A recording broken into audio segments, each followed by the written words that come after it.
आप ही में से मैं एक हूँ, इसी गांव का फर्द हूँ। अल्हम्दुलिल्लाह हमारे हस्ब नसब इसी गांव से जुड़ा हुआ है। आज हमारे पोते के तरफ से इस बज़्म का एहतमाम हुआ है। दिली एतबार से मैं ये बात कह देता हूँ कि मुझे बेइंतहा मसर्रत हुई कि मोमिनों का, मुसलमानों का जमा होना और खास तौर पर अपनों का जमा होना, हमारे लिए उस मजलिस में शरीक होना बाइसे सआदत है। दीन इस्लाम के ताल्लुक से आप तक वो बातें जो मेरी इस उम्र के अंदर जो तजर्बाती और अमली तौर पर हमारे सामने आई है, उसे आप तक पहुंचाना मेरा फरीदा था, जो हमारे इस पोते के बदौलत अल्हम्दुलिल्लाह उस फरीजे की अदायगी का मौका हमें मिला। अल्लाह ताला कबूल व मकबूल फरमाए। तो बिरादरान मिल्लत, मैं ये अर्ज कर रहा था कि आप ही में से एक फर्द हूं और अल्लाह की मर्जी थी कि मैं इस सरजमीन पे वो खिदमत नहीं कर पाया जो जिम्मेदारी हमारी थी। मैंने कुरान करीम की एक आयत करीमा की तिलावत की जिसमें अल्लाह रब्बुल इज्जत ने इरशाद फरमाया, अल यौमा अकमलतु लकुम दीनकुम व अतममतु अलैकुम निअमती व रज़ीतु लकुमुल इस्लाम दीना। इसके माने ये है कि अल्लाह तबारक व तआला कुरान पाक की बिल्कुल आखिर आयत, आखिरी अल्लाह का पैगाम, इस आयत करीमा में उसका जिक्र है। परवरदिगार आलम इरशाद फरमाते हैं कि आज यानी जिस दिन ये आयत करीमा मेरे और आपके प्यारे आका अलैहिस्सलातु व तस्लीम के सीने अज़हर के अंदर उतारा गया, अल्लाह ताला इरशाद फरमाते हैं कि आज दीन इस्लाम को मैंने मुकम्मल कर दिया है। अल यौमा अकमलतु लकुम दीनकुम, आज दीन इस्लाम मुकम्मल है। इसके अंदर कोई नशे व फराज बाकी नहीं है। इसके अंदर किसी तरह की कोई तहरीफ नहीं की जाएगी, जैसे कि यहूद और नसारा की किताबों के अंदर तहरीफ, रद्द बदल वाक़ई हुई। खालिस दीन है। वो रज़ीतु लकुमुल इस्लाम दीना, ऐ मुसलमानों, आप सब, हम सब, अल्लाह तबारक व तआला इरशाद फरमाते हैं कि तुम अगर वाकई मुसलमान हो और मुसलमानियत पर कायम हो तो अल्लाह रब्बुल इज्जत इरशाद फरमाते हैं कि मैं राजी हूं तुम्हारे हर अमल पर,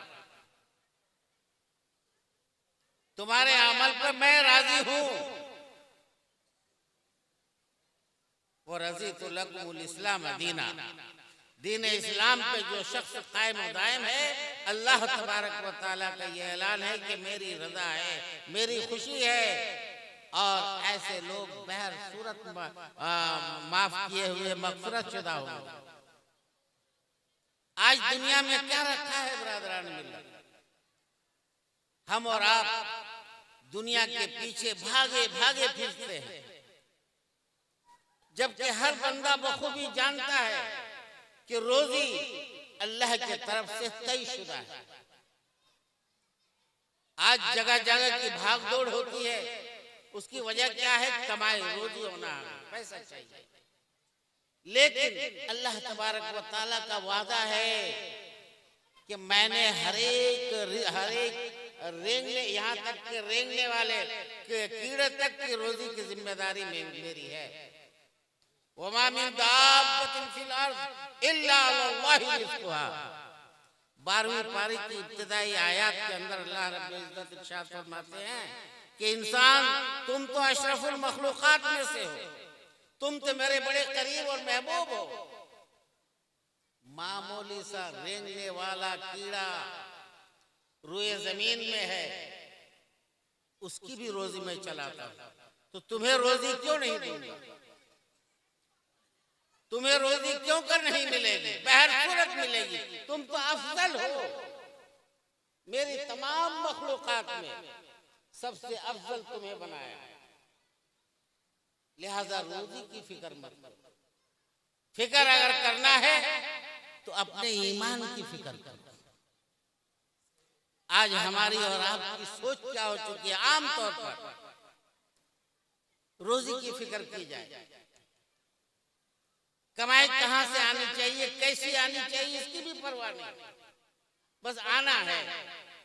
यही फिक्र लेकर हर इंसान तकरीबन जी रहा है, जबकि इस फिक्र को अल्लाह ताला ने क्लियर और साफ कर दिया है कि तुम्हें फिक्र की जरूरत नहीं, रोजी तुम्हें बहर सूरत में दूंगा और तुम तो अशरफुल मखलूकात हो, मैं मामूली कीड़े को भी खिलाता हूं। एक रिवायत में आता है कि हजरत मूसा अलैहिस्सलातु व तस्लीम ने जब ये पैगाम सुना कि अल्लाह ताला सारों को रिस्क देता है, मूसा अलैहिस्सलातु व तस्लीम कलीमुल्लाह थे, बराह रास्त अल्लाह तबारक व तआला से गुफ्तगू होती थी। उन्होंने सवाल किया कि परवरदिगार आलम, आप रोजी कैसे पहुंचाते हैं?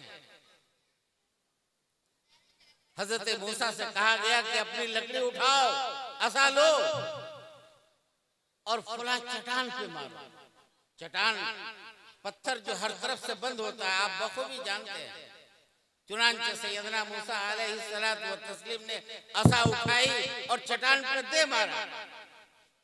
कुदरत खुदाबंदी से चट्टान दो टुकड़े के अंदर तकसीम हो गई। उसके अंदर एक कीड़ा नजर आया। उस कीड़े के मुंह में दूसरा कीड़ा रिस्क की हैसियत से। सैयदना मूसा अलैहिस्सलातु व तस्लीम सर्वसुजूद हो गए और कहने लगे कि बिला शक शुबा रिस्क की जिम्मेदारी तुम्हारी है। ऐ अल्लाह, तू ही रिस्क पहुंचाता है, हमें तो अपने ईमान मजबूत करना है, हमें तो पक्का मोमीन बनना है। आज बिरादरान मिल्लत हालात बिल्कुल उल्टे हो चुके हैं। जिस चीज में मेहनत की जरूरत नहीं है, रिस्क के ताल्लुक से, कमाई के ताल्लुक, अल्लाह ने कहा इसमें मेहनत की जरूरत, वो मेरी तरफ से तयशुदा है। और आप भी जानते हैं, हर इंसान जानता है, चाहे लाखों करोड़ों कमा ले, लेकिन बिरादरान मिल्लत खाता है वही 1.5-2 रुपया, इससे ज्यादा जो है ना नहीं खाता और पहुंच जाता है। तुम्हें मेहनत सिर्फ इस बात पे करना है कि अपने ईमान मजबूत करो, सही माने में मुसलमान बनो, सही माने में मुसलमान बनो। अब मुसलमान क्या होता है बिरादरान मिल्लत, ये भी समझना है। किसकी रिस्क की जिम्मेदारी अल्लाह ने ली है? सारे मखलूक के लिए है, लेकिन मोमिन तमाम मखलूकात में आला और अरफा है, ऊंचे हैं। इनका मकाम बेइंतहा ऊंचा है, अल्लाह तबारक व तआला के यहाँ महबूब तरीन है। कुरान अजीम के अंदर बारहा कहा गया कि तुम्हें बेहतरीन अखलाक के साथ बेहतरीन खूबसूरत अंदाज में तुम्हें बनाया गया, ऐसा बनाया गया है कि दूसरे मखलूकात वैसे नहीं है। इंसान की तख्लीक परवरदिगार आलम ने एक निराले अंदाज में की और इस करने का मकसद सिर्फ ये है, इंसान को बनाने का जो मकसद है वो भी हम और आप आज जानने की कोशिश करेंगे कि अल्लाह ने क्यों बनाई। इंसान को इस मखलूक की तख्लीक की वजह क्या है? इंसान की तख्लीक से पहले 2 मखलूकात अल्लाह तबारक व तआला के दरबार में रहा करते थे, एक जिन्नात और दूसरे फरिश्ते। ये 2 मखलूकात।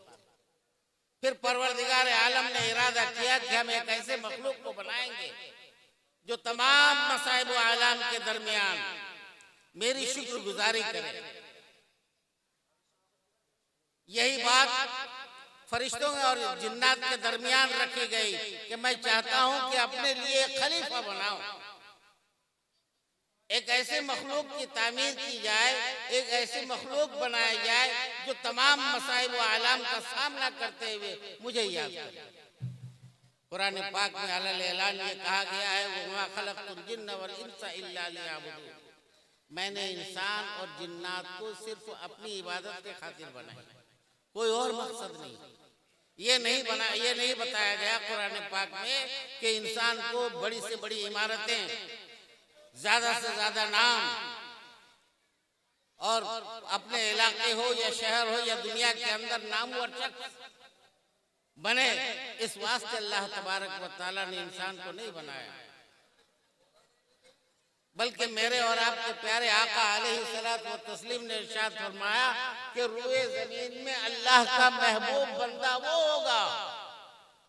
गौर से समाअत फरमाए, अल्लाह का महबूब बंदा वो होगा जो गुमनामी जिंदगी गुजारता, जिसे लोग कम जानते हो, और ऐसी गुमनामी जिंदगी उसकी हो कि अगर वो किसी ऐसे मजलिस में अपना रिश्ता भेज दे, अपना तारुफ कराने की कोशिश करे, तो लोग अनजान बन जाए, रिश्ता देने से इनकार कर दे, समझ जाओ कि वो बंदा अल्लाह का महबूब और वली है।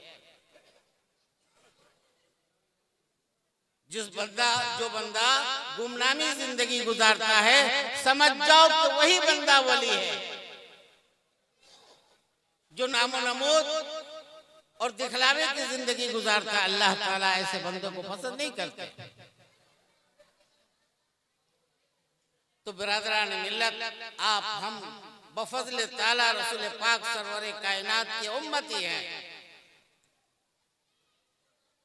अल्लाह के महबूब हैं, और ऐसे उम्मती जिसको बड़ी फजीलतें मिली दिगर उम्म के मुकाबले में। आप कल क़यामत के दिन दिगर उम्मतियों के लिए यहाँ तक के अंबिया अलैहिस्सलातु व तस्लीम आपका तारुफ कराएंगे। इतने बड़े मकाम के हामिल है, अल्लाह तबारक व तआला ने उस मकाम का जिम्मेदार बनाया है। जब कभी कोई आला मकाम के ऊपर बैठा हुआ होता है तो बिरादरान मिल्लत उसकी जिम्मेदारी भी ऊंची हो जाती है, उसकी जिम्मेदारी भी भारी हो जाती है। अल्लाह ने आपको उस मकाम पर बिठाया है कि सारी उम्मत के गवाह बनेंगे कल क़यामत में, तो रूए जमीन के अंदर आपकी जिम्मेदारी बढ़ जाती है। और वो जिम्मेदारी ये होती है कि बहर सूरत परवरदिगार आलम को खुश करें आप, और मोमिन आपस में मिलजुल कर जिंदगी गुजारे। कोई मोमिन दूसरे मोमिन के ताल्लुक से जर्रा बराबर भी बदगुमानी अपने दिलो दिमाग में रखेगा, याद रखो कि वो मोमिन नहीं। अल मुस्लिमु मन सलिम अल मुस्लिमून मिन लिसानी व यदिही, ये हदीस मुबारका मैंने जो तिलावत की है, इसका मकसद ये है आप समझो कि मेरे और आपके प्यारे आका अलैहिस्सलातु व तस्लीम क्या फरमाते हैं कि पक्का मुसलमान वो है, अल्लाह के रसूल के पक्का चहीते वो लोग होंगे जिनका दिल बेइंतहा साफ सुथरा होगा, बेइंतहा साफ सुथरा होगा, जो किसी के ताल्लुक से बदजनी नहीं रखेगा, बदगुमानी नहीं रखेगा। और मुसलमान सारे वही हैं बिरादरान मिल्लत, जिसने ला इलाहा इल्लल्लाह मुहम्मद रसूलुल्लाह कहा हो वो मुसलमान है। मन क़ाल ला इलाहा इल्लल्लाह मुहम्मद रसूलुल्लाह फ़क़द दख़ल अल जन्ना, जिस किसी बंदे ने ला इलाहा इल्लल्लाह और मोहम्मद सल्लल्लाहु अलैहि वसल्लम की रिसालत का इकरार कर लिया, वो बहर सूरत जन्नती होगा, बहर सूरत जन्नती होगा, कोई इसमें तरद्दुद नहीं। हाँ, ये अलग बात है कि अपने आमाल के सजा भुगतने के बाद आखिर ही में सही, लेकिन जन्नती तो होगा। ये रसूल पाक सरवर कायनात के उम्मती होने की बरकत है। क्या आप जन्नती होंगे, लेकिन बिरादरान मिल्लत उम्मती भी तो बनना है। सिर्फ जबान से कह देने से या ऊंची ऊंची आवाजों से पुकारने से उम्मती नहीं, बल्कि उम्मती बनो। और उम्मती बनने का जो मैंने फार्मूला कह लो, आप सल्लल्लाहु अलैहि वसल्लम के फरमूदात कह लो, अभी आपके सामने मैंने रख दिया।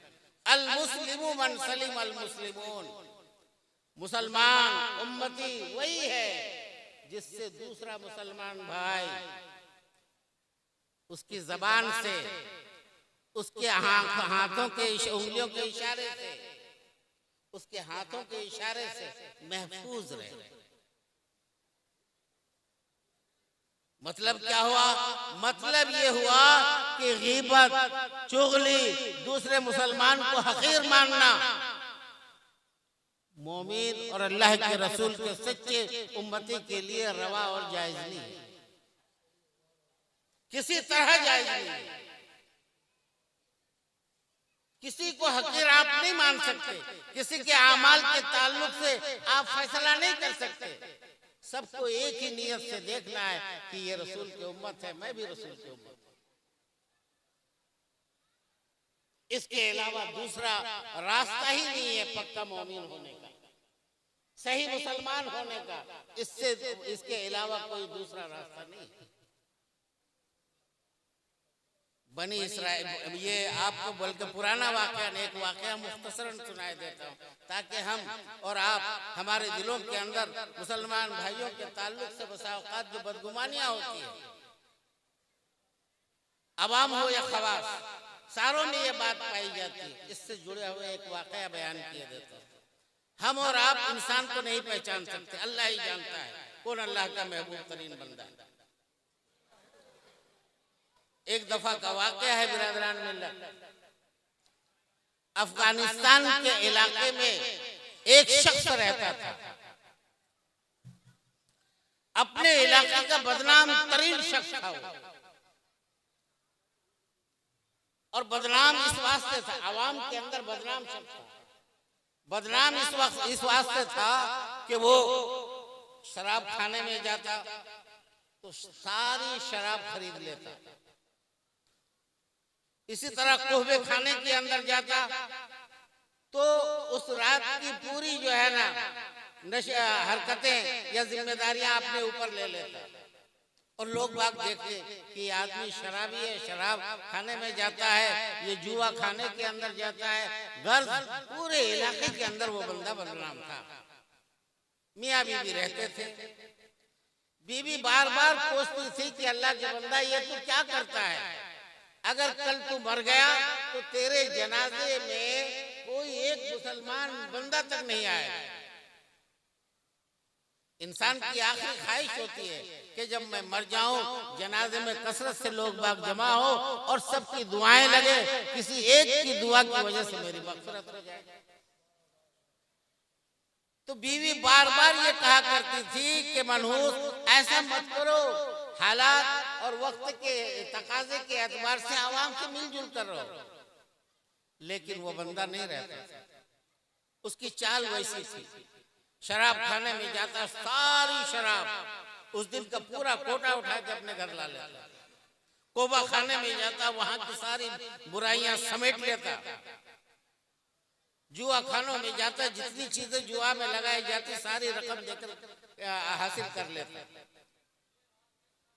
बहरहाल कुल्लु नफ्सिन ज़ाइक़तुल मौत, बहर सूरत मौत तो आनी थी। वो बंदा इंतकाल कर गया। अब उसकी बीवी के कहे मुताबिक, जैसे बीवी बारहा कहा करती थी तेरा जनाजा कोई पूछने वाला नहीं है, उसके मुताबिक गांव के बाहर मरा पड़ा है, कोई पूछने वाला नहीं है। वक्त का बादशाह रात को ख्वाब में देखता है, रसूल पाक सरवरे कायनात ख्वाब में आते हैं। और उस जमाने के बादशाह बड़े अमीर हुआ करते थे।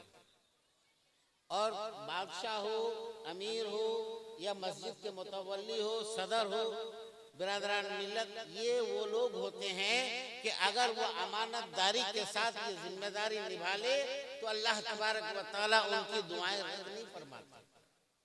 मजलूम की दुआ, बादशाह वक्त की दुआ रद्द नहीं होती, बहर सूरत कबूल करते हैं। तो वो बादशाह को अल्लाह के रसूल मेरे और आपके प्यारे आका अलैहिस्सलातु वस्सलाम ख्वाब में आए और उन्होंने कहा कि जाओ फला जगह मेरा एक महबूब चहीता बंदा मरा पड़ा है, उसके जनाजे का इंतजाम करो। इलाके में तो निहायत बदनाम था बंदा, इसके बावजूद ख्वाब आता है कि मेरा चहीता महबूब बंदा फला जगह मरा पड़ा है, उसके लिए जनाजा तजहीज़ व तकफीन का इंतजाम करो। बादशाह भेष बदलकर आवाम की तरह उस इलाके की गश्त करता है। अचानक उसकी नजर एक दरख्त के नीचे जाती है। वो देखता है कि एक लाश पड़ी हुई है। लोगों को बुलाता है कि भाई मैं मुसाफिर हूँ, आप ये बताइए कि ये शख्स मरा पड़ा हुआ है, इसकी तस्दीक और तकफीन के लिए कोई आगे क्यों नहीं बढ़ता। बस्ती वालों ने कहा कि ये शख्स बड़ा मनहूस और गुनहगार था, सरेआम गुनाह करता था, इलाके के अंदर बदनाम था, लिहाजा कोई मुसलमान इसके जनाजे में हाजिरी या तस्दीक और तकफीन की तकमील के लिए आमादा नहीं है। ऐसे ही मर जाएगा, ऐसे ही मरा हुआ है और सड़ जाएगा। उसके बाद बादशाह ने रसूल पाक सरवर कायनात आकाए नामदार अहमद मुज्तबा मोहम्मद मुस्तफा सल्लल्लाहु अलैहि वसल्लम के ख्वाब को याद फरमाया और उसने कहा कि इसके लिए शाही इंतजाम किए जाए। चुनांचे बिरादरान मिल्लत हुकूमत के तरफ से बड़े बड़े उलमाए किराम को मदऊ किया गया कि जनाजे की नमाज एक अल्लाह के महबूब बंदे की जनाजे की नमाज है, लिहाजा लोग बाग आ जाएं। तमाम उलमाए किराम अपने अपने इलाके के खानका नशीं बुजुर्ग लोग हाजिर हुए और उन्होंने जनाजे की नमाज पढ़ाई।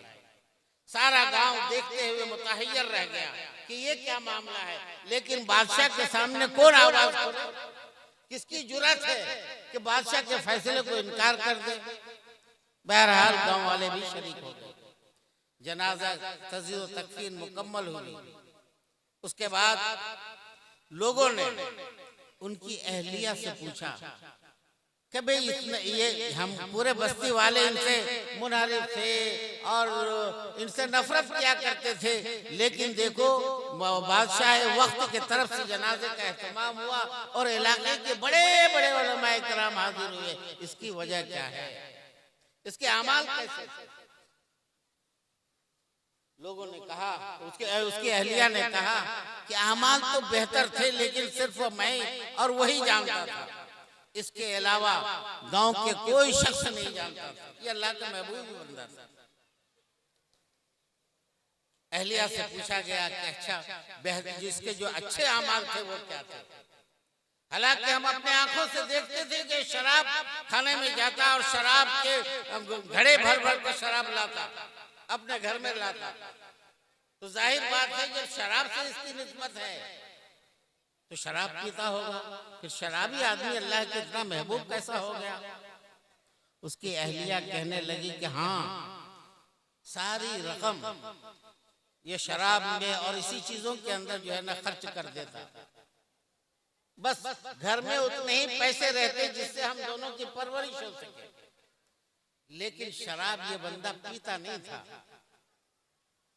और सारी शराब खरीद के लाता और घर के एक नाली में बहा देता और फिर सजदा करता कि परवरदिगार आलम, आज जितनी मेरी गुंजाइश थी, मुझमें जितनी ताकत थी, उतने लोगों को आज की शराब से मैंने बचाने की कोशिश की।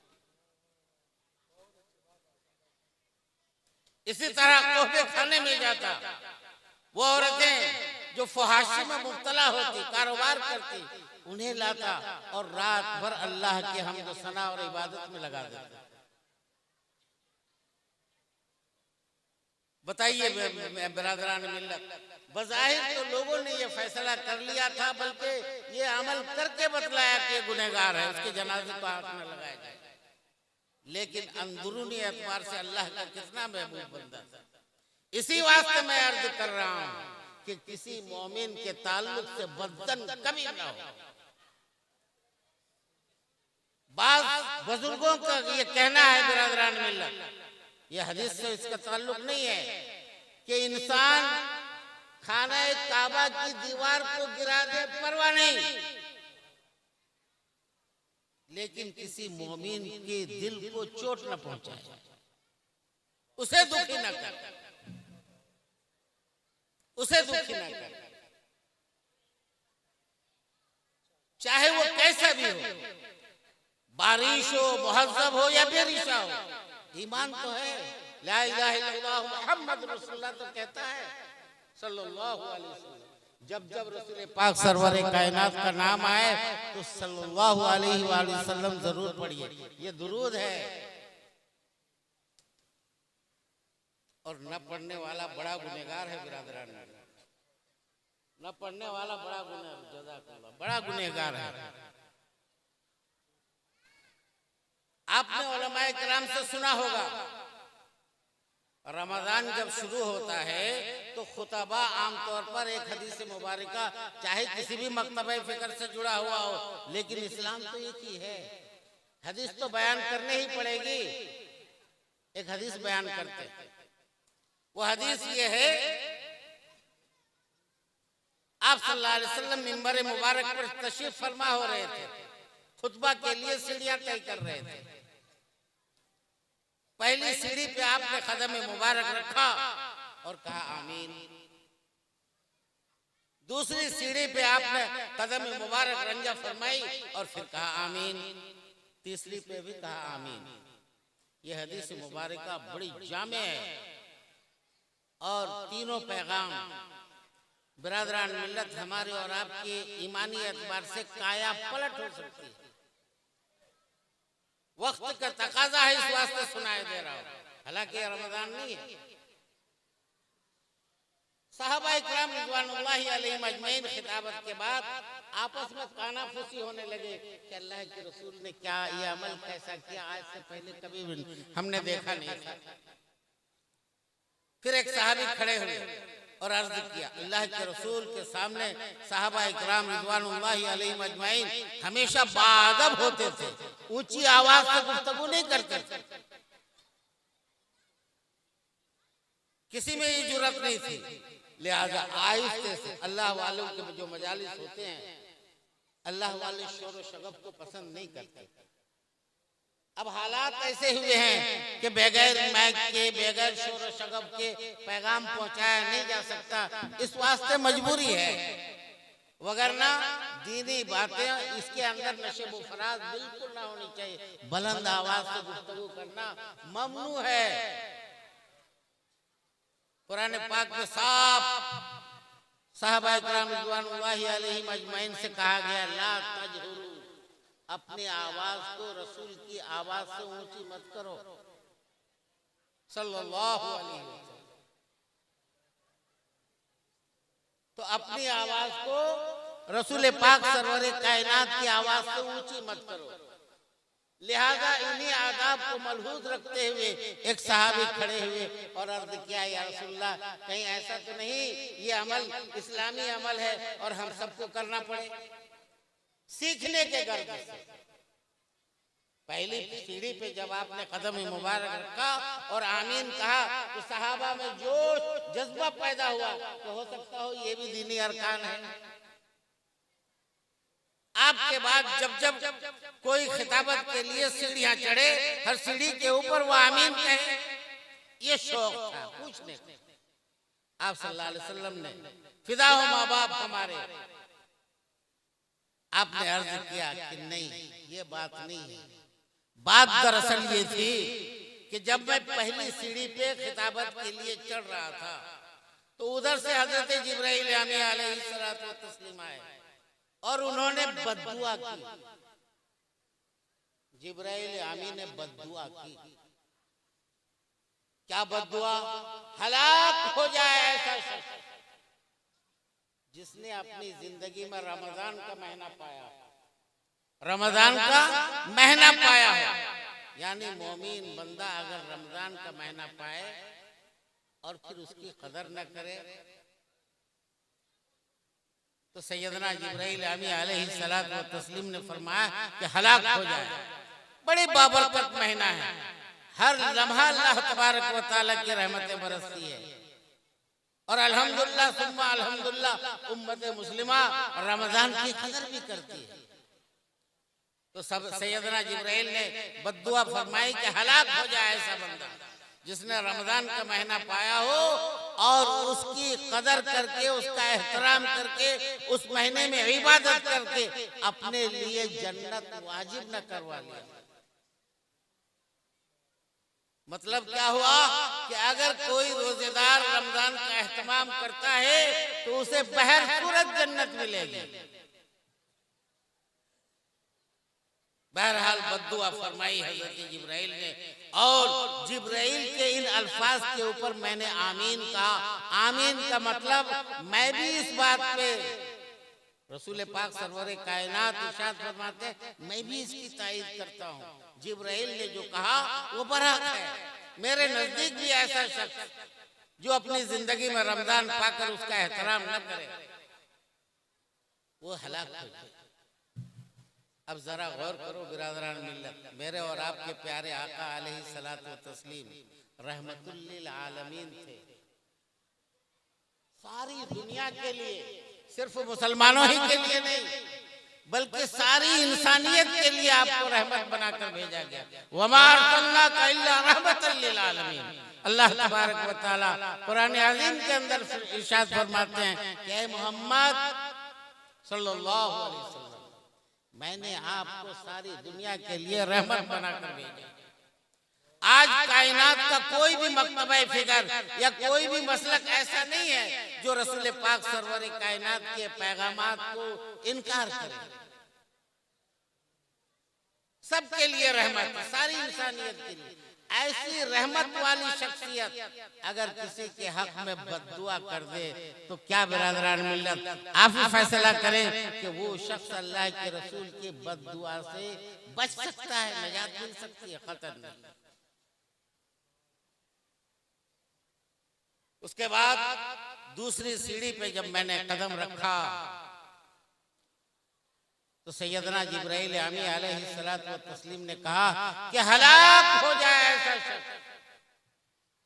ये दूसरी सीढ़ी वाला भी बड़ा अहम पैगाम है सारी माँ बहनों के लिए और सारे नौजवानों के लिए, बल्कि सारे उन लोगों के लिए जिनके वालिदैन जिंदा हैं, उनके लिए बहुत बड़ा पैगाम है। इरशाद रसूल सल्लल्लाहु अलैहि वसल्लम, आप इरशाद फरमाते हैं कि जब मैं दूसरी सीढ़ी पे कदम रखा तो सैयदना जिब्राइल आमी ने कहा कि हलाक हो जाए ऐसा शख्स, नाक रगड़ी जाए ऐसे शख्स की जिसकी जिंदगी में उनके माँ बाप में से दोनों या कोई एक जिंदा हो और फिर उनकी खिदमत करके अपने लिए जन्नत वाजिब न करा ले।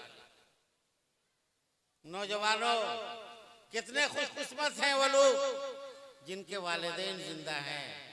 जन्नत जाने का आसान रास्ता है। वालिदैन मतलब माँ बाप। माँ बाप का मर्तबा रूए जमीन के अंदर बहुत ऊंचा है, असातिज़ा से भी ऊंचा है। वो उस्ताद जो आपको दीनी तालीम के जरिए आपके ईमान को संवारता है उससे भी ऊंचा है। माँ बाप चाहे कैसे भी हो। तो हजरत जिब्राइल आमी ने इरशाद फरमाया, बद्दुआ फरमाई कि हलाक हो जाए ऐसा शख्स जिसकी जिंदगी में वालिदैन जिंदा हो और फिर उनकी खिदमत करके उनकी दुआओं के मार्फत अपने लिए जन्नत वाजिब न करवा लिया हो।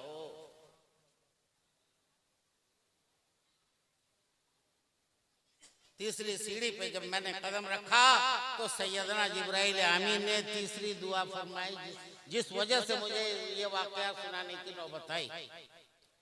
अभी अर्ज किए देते, मेरे और आपके प्यारे आका अलैहिस्सलातु व तस्लीम ने इरशाद फरमाया कि जब मैं तीसरी सीढ़ी पे कदम रख रहा था हजरत जिब्राइल आमी की तरफ से एक आवाज आई बद्दुआ वाली कि हलाक हो जाए ऐसा शख्स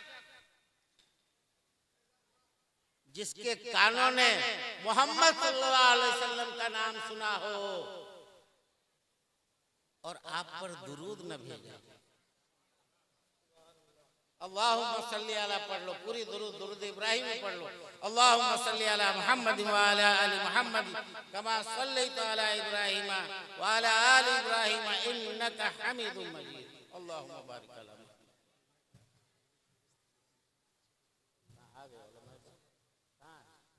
मजलिस में बुलाइए।